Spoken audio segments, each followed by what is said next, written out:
মই বিটিসি নিৰ্বাচনত হাৰিছো যদিও সুগৈলে হাৰিলেও কিন্তু হাৰি মনা নাই এই কথাটো আপোনালোকৰ সকলোৱে মনত আছে যে সুগৈলে হাৰিলেও কিন্তু হাৰি মনা নাই মই খেলিয়ৰ হয় গতি মই এটো কৈছে সমকত বিটিসি ইলেকশন গুছি গল এতিয়া এসেম্বলি ইলেকশন আছে মই আপোনালোকে জানে মই যেহেতু খেলিয়ৰ হয় পৰ্বতজোৰাৰ কথা কৈছিলো যদিও পৰ্বতজোৰাটো আমি কনফিউজ হৈ আছো কিন্তু মই প্ৰথম যদি খেলিব লাগে মই জালুকবাৰী সমষ্টিতে প্ৰতিদ্বন্দ্বিতা কৰিম এটো স্পষ্ট কথা আৰু এটা কথাই যে আমি আপোনালোকে মই এতিয়া জাননী দি থলো যে সুগৈলি আহি আছে সুগৈলি যে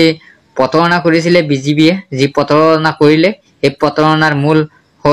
প্ৰতিশোধ লম এটো স্পষ্ট কাৰণ বিটিসিত আমি ইতিমধ্যে জিৰো কৰি দিলো কোকৰাঝাৰ ডিস্ট্ৰিক্টত বিজেপি নাই গতিকে বিটিসি এবা এখন 9খন পাইছিলে তেখেতে আশা কৰিছিলে 15খন পাব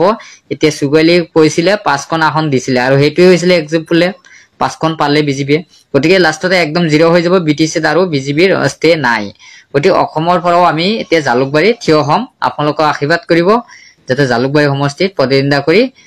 কৰিব পাৰো আপোনাক নিশ্চিতভাৱে জিকাই আনে তাৰে আমি কামনা বিচাৰিছো